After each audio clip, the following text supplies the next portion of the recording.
Welcome to episode 130.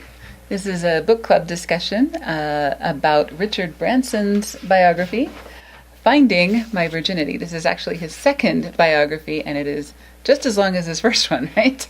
Yep. Okay. So I'm Paula Williams. I'm John Williams. And we are ABCI, and ABCI's mission is to help all you ladies and gentlemen out there sell more products and services in the aviation land. Absolutely. And so one of the things that we do is we have a book club that reads a different sales, marketing, or business book once a month, and we talk about it among our group and then also with you folks on our podcast, right? Yes, we do. Absolutely. And what that does is it gives us some ideas that we wouldn't otherwise have. Some good, some bad. Some good, some bad. But it certainly gets us outside of our regular experience of, what we normally do and gets us thinking from a different perspective, right? Yep. Okay. It also gives our members an opportunity to interact with each other about a topic that's interesting. So, first of all, this is the first biography that we have read in our book club. What do you think? And it won't be the last. Nope, it won't, because we're reading another one next month.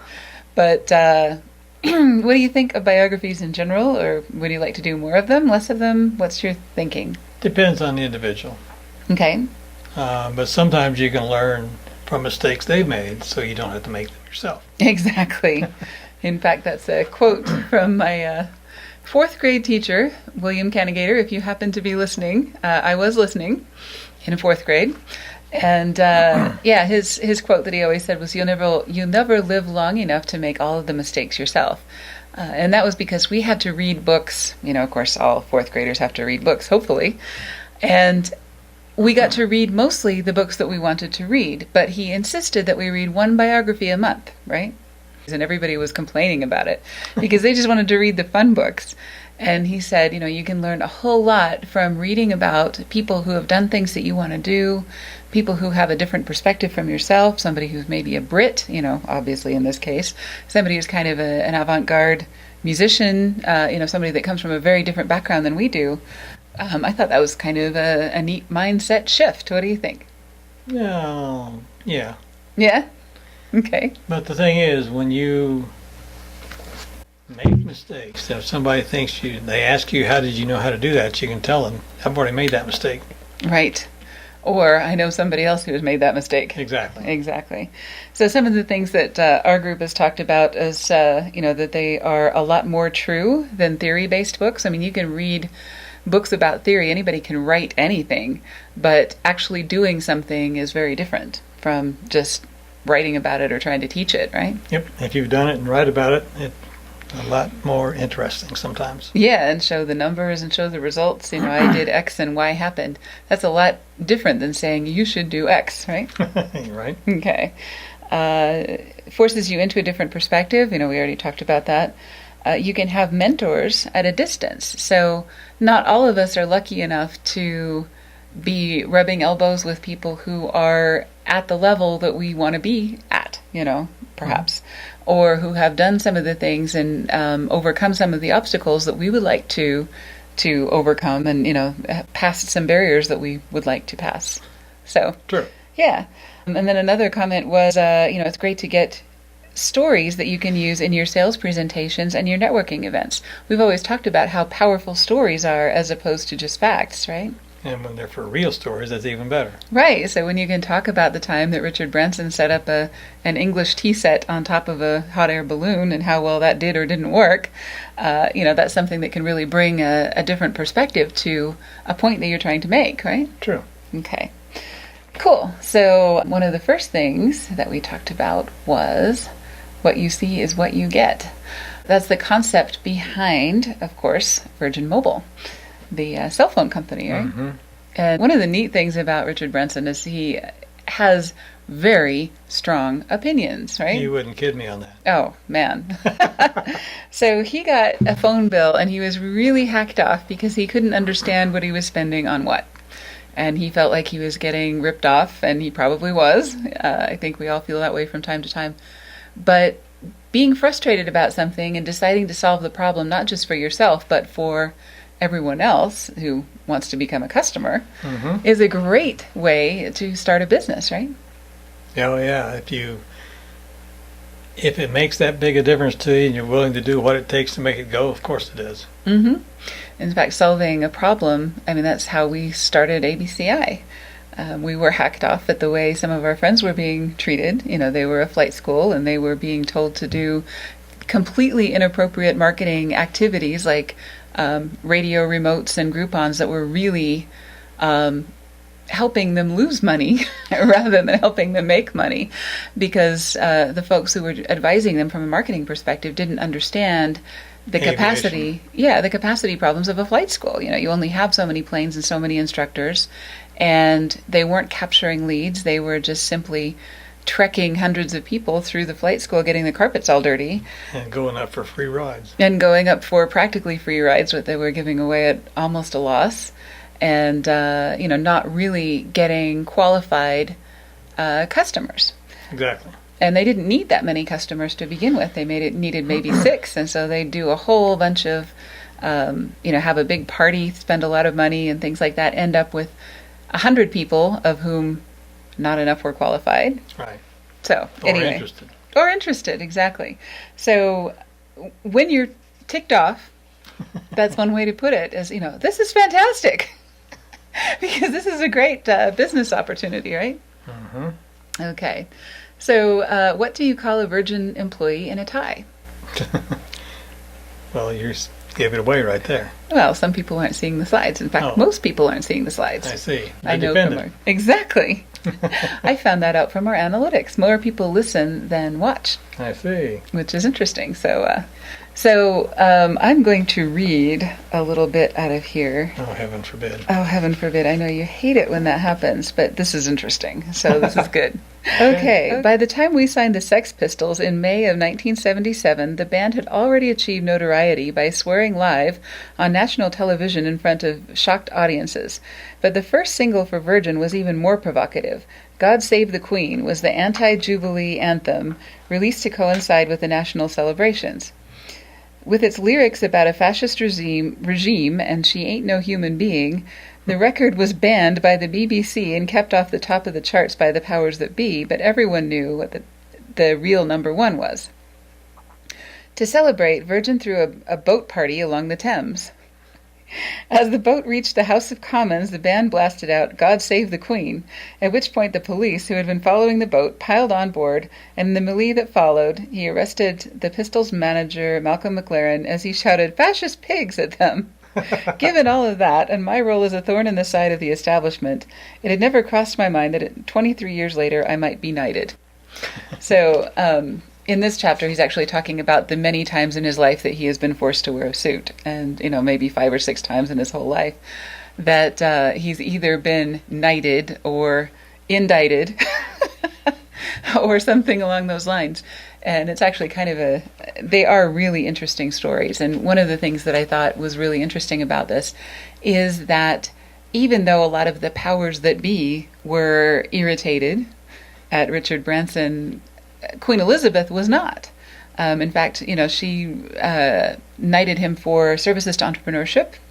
And, I think she was probably secretly amused by the whole thing. Pivotal moments, I guess, in their lives are kind of interesting. And, I guess the key here is that enemies are never for life, at least not for people like Richard Branson, who actually has a reputation for making up with people over time and really using humor to cement relationships that maybe haven't been 100% cementable. Exactly. Okay. This is another story, The World Turned Upside Down, and this is about 9/11. And as all airlines pretty much suffered from... When they shut down air traffic to this country. Yeah, shutting down air traffic to the United States. This was completely unprecedented. This is a situation that nobody knew what to do. And of course, Virgin was not in the same situation that American was, or any of the America-based airlines were. But they were still losing 1.5 million pounds per day during the time that American airspace was shut down. Which is probably a couple of double that for dollars. Yeah, exactly, depending on the exchange rate at the time. But still, they had to renegotiate their lending contracts and their airplane leases, and they had to lay off 1,200 people. So breaking rules is one thing. Breaking your own rules is much more painful, right? Oh, yeah. Yeah. So, I mean, breaking other people's rules, who cares? But Exactly. it really, I think this was one of the things that he found incredibly humbling is, saying he would never lay people off and then being in a situation where he had to. He said if he didn't lose the few, we would have lost everybody. So when the U.S. airspace reopened, Branson was on the first flight into New York City to meet with Rudy Giuliani. He also threw a roof party at the Gardens in London and invited Paul McCartney, and that's Roger Daltrey from The Who, right? Mm-hmm. And Paul McCartney, of course, from the Beatles and Wings and Paul McCartney. You can throw a really great party if you're a Brit and a billionaire and know all of the musicians. So I think the key here is that in a situation where nobody knows what to do, you have to do something, right? Mm-hmm. And almost anything is better than nothing. So, people are looking at the people who run companies for leadership, and they have to do something, whether it's the right thing or the wrong thing, it is a thing. If there are no rules, you get to establish them, and you have to make them up as you go along. That's true. Right. So there was a situation where you were in something like that. You had to make up some rules. Well, I was a contractor at a bank, Mm-hmm. and the roof fell in on their mainframe computer, and they didn't know what to do. They had a hot site they could have gone to, but to a man or woman, none of the employees, they all refused to go to the hot site to continue the operation. They were left with only one option, and that was to try to rebuild it. Mm-hmm. Well, the problem is if you're a bank and you're down for a particular length of time, the comptroller of currency Okay. will disavow you as a bank. And then to get reestablished, it's a painful, long process. If you get decertified. Yeah. So they came to me the evening this happened and asked me if I could put a project plan together to make that happen. I said, yeah, I was not aware of the constraints at the time. I said, sure, I can't do it tomorrow morning. He says, how about tonight? I looked at Roy and said, okay. You're in a big hurry. So I got the appropriate people. We put it together, showed it to him, and he got everybody in a room and asked me to execute. So I did, and we had that bank up and running in full operation with a new data center in 96 hours. Well, and but we broke a lot of rules. Yeah, some of the rules that were broken, as I recall I worked at the same bank at the time. They had guys in pickup trucks going to other banks, picking up reels of well, they knew cable. People in other organizations that had similar mainframes. They gave an IOU for a new cable since we needed one, and they would take what they had, and they did this with all sorts of equipment. Exactly. And these are competitors, but they know it's not in their interest to have this bank decertified. So, right. So, very cool stuff. And sometimes when the rules are meant to be broken, there was another one. There was a story about an ER doctor in Las Vegas after the shootings there. And he was basically getting aquarium parts and duct tape and setting up a ventilator so that it would serve 4 patients instead of 1. He just figured out that you could equalize the pressure and, do some things. And, it was not perfect by any means, but he certainly saved a lot of people's lives. And he had a military background, so that's probably why he felt like, okay, here we are. What have we got? You have to do. Yeah, forget the rules. Here's what we got. Here's what we got to do. Mm-hmm. So, send somebody to the aquarium store and do what you got to do. All right. So, good stuff there, and lessons to be learned, right? This is Richard Branson's reality TV show, in the similar vein to Donald Trump's The Apprentice or the Shark Tank in the United States. And what he did is he had different entrepreneurs apply to be part of this. He interviewed them, and they went through a series of challenges and things. And of course, it was very entertaining. It's And some of the graduates of this show are Sarah Blakely of Spanx, near and dear to the hearts of most female pilots who are wearing Sarah Blakely's stuff. And Sean Nilsson of Lovesack. He makes those modular couches that you can take apart and put together in different configurations. So some entrepreneurs who were really benefited a lot from the show, from the funding, from, a lot of different things that came from that. But one of the stories about that show that I thought was really interesting is how the contestants were picked up from the airport. They were picked up by an elderly taxi driver who hobbled around using a cane, and the whole thing was filmed. And I don't think the contestants knew that this part was being filmed. I don't think they thought that things had started yet. So they were just getting from the airport to Richard Branson's house, which is where this whole thing was supposed to take place. Yes. And getting their luggage in the cab, getting out of the cab, and all these things. And then, of course, Richard Branson takes the mask off, and the taxi driver reveals that he is Richard Branson. I kind of blew that punchline, didn't I? Mm-hmm. But anyway, you get the idea. It really kind of showed the character of a lot of these people, which was really interesting to Richard Branson, as much as their technical abilities or their skills or their bravery or any of the other things that he was after, right? I think maybe a few of them learned some things. Oh, I'm sure. Yeah, exactly. Be nice to your taxi driver is the moral of that story, right? Mm-hmm. Okay. You never know who's watching or who your taxi driver might actually be. Mm-hmm. Okay. This is another interesting chapter that I really liked, and that was the whole Virgin money idea. And if you are in the aviation industry, you might think about this from the perspective of how does your company interact with banks? And would it behoove you to have some kind of a financial instrument or something like that can help your customers? Yeah. Or a better relationship with your bank or something.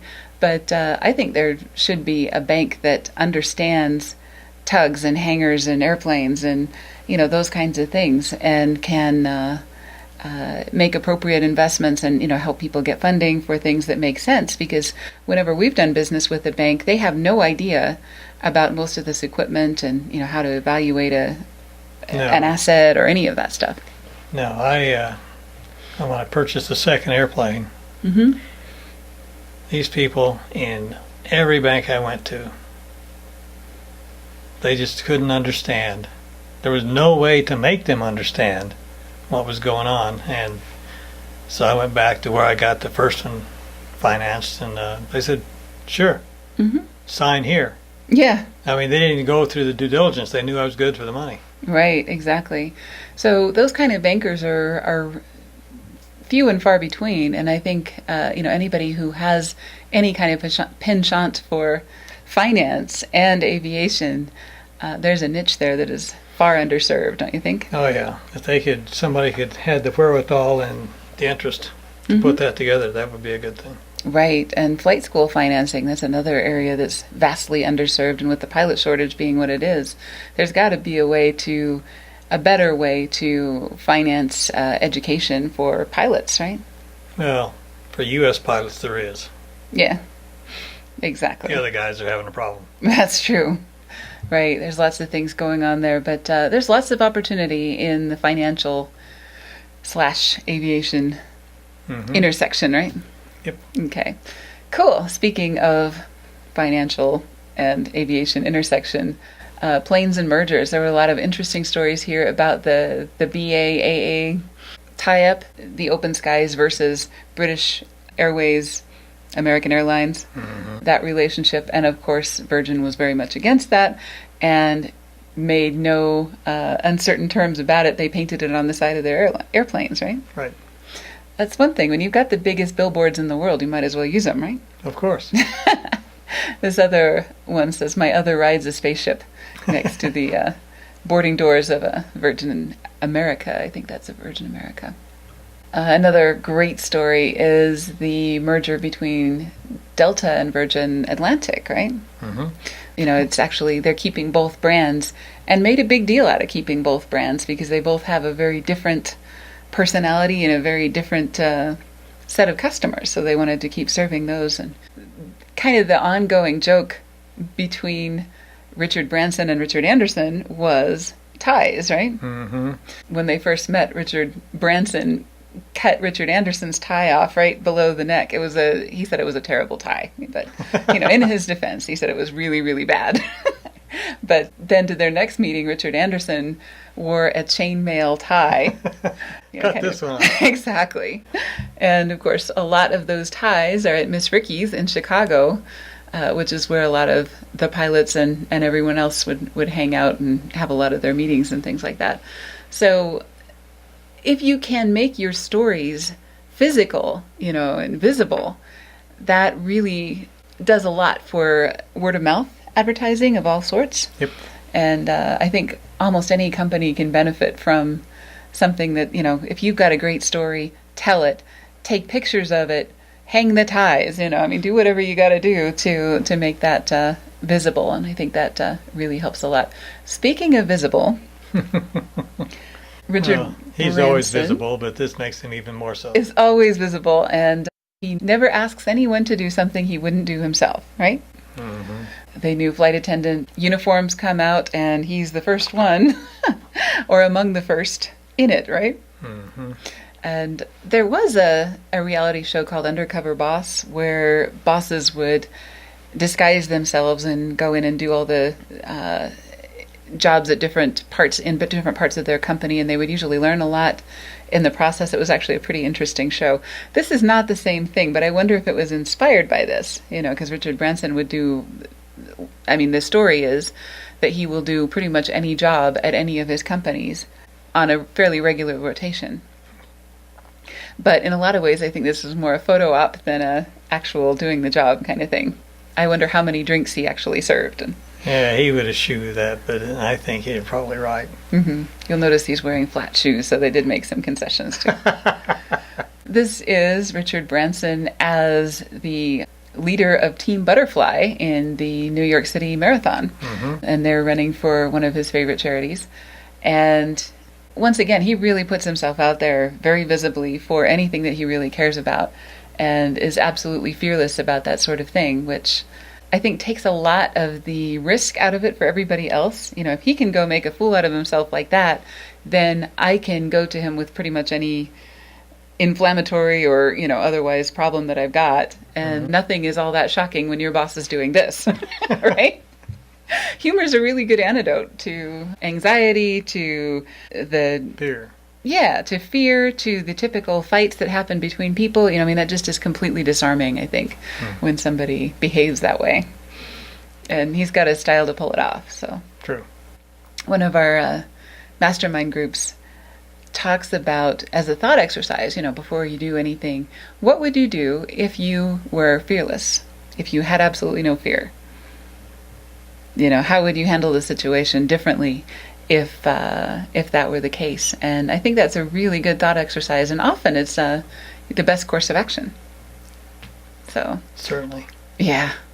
Here's another thing that he does that we can't do quite in the same style, but we do take a version of that, and it's Necker Island is his home, and also he does a lot of his environmental projects from there, but he also has kind of a business interest in keeping that distance. He's got more than 60 active Virgin businesses serving 60 million customers worldwide and 24 billion in annual revenue. His senior management, he calls them the V team. They spend a lot of time on Necker Island. And when you got an empire that's that big, there's almost nowhere on earth that you can get away from it, except clear out there. And they turn off their phones, and they have some distance, and they can talk about things, and they can solve problems, and they can see the larger picture from a distance, right? Yes. Yeah. So we do that too at our But not private there. island. Just kidding. We don't have a private island. We have a Starbucks down the Right. street where we go every Monday, and we try to back off and see the bigger picture of, our long-term planning and things.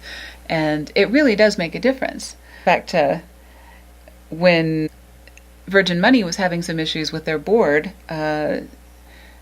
Richard Branson flew Jane Ann Gadia and other members of the board out to Necker Island and spent several days talking to each of them about what their concerns were, what their hopes and desires were, getting down to the nitty-gritty and the details and the past all of the day-to-day grind and to the real issues. And I think it's really hard to do that when you're in your business. You have to get out of it in order to see Right. clearly and to have those relationships work. Mm-hmm. Cool. And last thing, it's all about relationships. I think that's true for most of us, right? Yep. Being the best grand dude on the planet is his mission now. He's got 4 grandchildren, and they are the most important thing to him. So just about everything he does, as far as the businesses, the environmental stuff he does, he has a group of world leaders, he calls them the elders, that meet at Necker Island. All of that is pretty much with the intention of having a world left for his grandkids that's a positive and a good one, Mm-hmm. Space travel and all that other wonderful future stuff. You bet. All right. So if you are interested in joining our book club or our aviation sales and marketing lab or any of our other programs, we would be happy to talk to you, whether it's a good fit.